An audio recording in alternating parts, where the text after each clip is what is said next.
আসসালামু আলাইকুম, সবাই কেমন আছেন? চলে আসলাম ওয়ার্ল্ড কাপ ফুটবল 2026-এর প্রেডিকশনাল ভিডিও নিয়ে।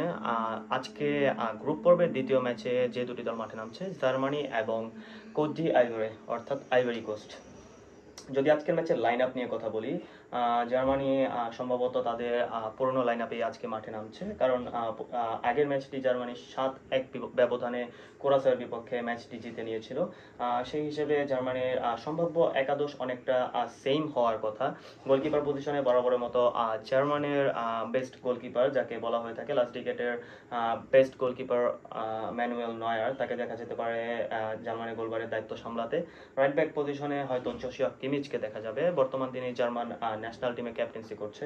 সেন্টার ব্যাক ডুও হিসেবে স্লটার ব্যাক এবং জনাথনটা, এই দুজনকে দেখা যেতে পারে। একজন বায়ার্ন মিউনিখের হয়ে খেলছেন, একজন ডর্টমুন্ডের হয়ে খেলছেন। যদিও দুইটা রাইভাল টিমের হয়ে খেলে থাকে একই লিগে, কিন্তু ন্যাশনাল টিমের ডিউটি অনেকটাই পরিবর্তন করে দেয় সবকিছু। আপনারা যদি স্পেন টিমের ক্ষেত্রেও দেখে থাকেন, অনেক সময় রিয়াল মাদ্রিদ এবং বার্সেলোনার স্প্যানিশ ডুওকে একসাথে ন্যাশনাল টিমের ডিউটি পালন করতে দেখা গিয়েছে। লেফট ব্যাক পজিশনে ড্যানিয়েল ব্রাউনকে দেখা যেতে পারে। সেখানে আগের ম্যাচটিতে ব্রাউন একটি গোল করেছিল কোরাসোর বিপক্ষে লেফট ব্যাক পজিশন থেকেও। মিডফিল্ড থ্রিও নিয়ে যদি কথা বলি, পাবলোভিচ, এনমেচিয়া এবং জামাল মুসিয়ালা, এই তিনজনকে দেখা যেতে পারে। আগের ম্যাচটিতেও সেম ছিল, এনমেচিয়া প্রথম গোলটি দিয়েছিল জার্মানির পক্ষে। উইং ফরওয়ার্ড পজিশনে হয়তো ফ্লোরিয়ান উইটসকে লেফট উইং পজিশনে দেখা যেতে পারে, এবং রাইটিং পজিশনে লেরয় সানিকে দেখা যেতে পারে, কারণ কার্ল ইনজুরির কারণে বিশ্বকাপ মিশন থেকে ছিটকে গিয়েছে, সেজন্য লেরয় সানিকে ফার্স্ট চয়েস রাইট উইং হিসেবে ধরা হচ্ছে জার্মানির টিমে। সেন্টার ফরওয়ার্ড পজিশনে বরাবরের মতো কাই হাভার্টসকে দেখা যেতে পারে, যদিও ওয়েলডারমার্ট এবং কিছু অপশন ছিল জার্মানির কাছে সেন্টার ফরওয়ার্ডের জন্য। তবে লাস্ট ম্যাচে কাই হাভার্টসের পারফরমেন্স ডিসেন্ট ছিল, সেই কারণে জার্মানি হয়তো কাই হাভার্টসকে দিয়ে ম্যাচটি শুরু করবে। আজকে অপরদিকে যদি আমি কোত আইভরি অর্থাৎ আইভরি কোস্ট নিয়ে কথা বলি, আইভরি কোস্ট লাস্ট ম্যাচ ইকুয়েডরের সঙ্গে 1-0 গোলে জিতে নিয়েছিল।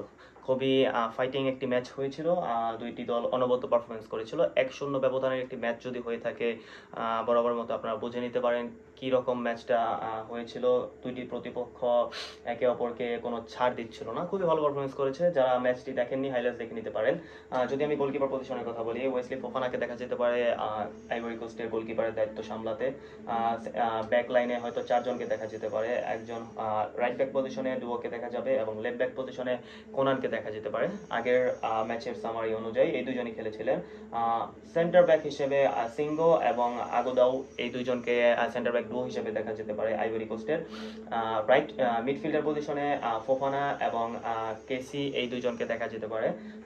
রাইট উইং ফরওয়ার্ডে আমাদ দায়ালো, ম্যানচেস্টার ইউনাইটেডের ইয়ংস্টার, আগের ম্যাচে তার গোলের মাধ্যমে ইকুয়েডরের সঙ্গে আইভরি কোস্ট ম্যাচটি জিতে নিয়েছিল, যদি সাব হয়ে সেকেন্ড অর্ধে নেমেছিল। তবে অনবদ্য পারফরমেন্সের মাধ্যমে নিজের ন্যাশনাল টিমকে বিশ্বকাপ মিশনে অনবদ্য একটি শুরু এনে দিয়েছিল আমাদ দায়ালো। লেফট উইং পজিশনে দিয়ামান্দেকে দেখা যেতে পারে। আগের ম্যাচটিতে দিয়ামান্দে খুবই ভালো পারফরমেন্স করেছে। Diomande right wing, left wing, centre forward, তিনটা পজিশনে খেলতে পারে। ভার্সেটাইল প্লেয়ার হওয়ার ক্ষেত্রে আইভরি কোস্ট কিছুটা সুযোগ নিয়েছে এই বিশ্বকাপে। আইভরি কোস্টের ফরওয়ার্ড লাইন অন্যান্য আফ্রিকার যে দলগুলো আছে তাদের থেকে অনেকটাই বেটার আমি মনে করি, যেহেতু নাইজেরিয়া এই বিশ্বকাপে নেই। নাইজেরিয়ার ফরওয়ার্ড লাইন নাইজেরিয়ার ফরওয়ার্ড লাইন আফ্রিকা নেশনস যারা উঠে এসেছে বিশ্বকাপে তাদের মধ্যে সেরা ছিল। তবে আমার মনে হয় আইভরি কোস্ট কোনো অংশে কম নয়। আমি যদি সেন্টার ব্যাক ডুও হিসেবে কথা বলি, নিকোলাস পেপে এবং ওয়াহি, এই দুজনকে দেখা যেতে পারে। নিকোলাস পেপে এক্স আর্সেনাল প্লেয়ার, আর্সেনালের হয়ে অনেক ভালো মৌসুম পার করেছিল। বর্তমানে তিনি তার্কিশ একটি লিগে খেলছে, গ্যালাতাসারাইতে হয়তো তিনি বর্তমানে খেলছে। যদি আমি আইভরি কোস্ট এবং জার্মানির হেড টু হেড নিয়ে কথা বলি, একবারের জন্য হেড টু হেডে দেখা হয়েছিল জার্মানি এবং আইভরি কোস্টের, সেই ম্যাচটি ড্র হয়েছিল। 4টি গোল হয়েছিল, জার্মানি 2 গোল দিয়েছিল এবং আইভরি কোস্ট 2টি গোল দিতে পেরেছিল সেই ম্যাচটিতে। একটি ম্যাচের ফলাফলই আমাদের সামনে আছে, তারা 1-1 গোলে 2-2 গোলে ড্র করেছিল।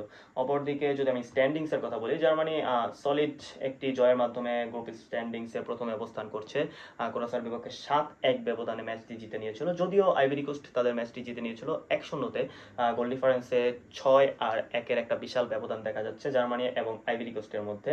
আজকের ম্যাচটি জার্মানির জন্য কোনোভাবেই সহজ হবে না। আমি মনে করি আজকের ম্যাচটি হাড্ডাহাড্ডি একটি পারফরমেন্স হবে, দুটি দল ভালো খেলবে, ভালো খেলা আশাই করতে পারি, কারণ আইভরি কোস্ট তাদের ফর্মে তুঙ্গে আছে এই বিশ্বকাপে। আইভরি কোস্টকে আন্ডারডগ বলা হচ্ছে এই বিশ্বকাপে আফ্রিকান নেশনস মরক্কোর সঙ্গে।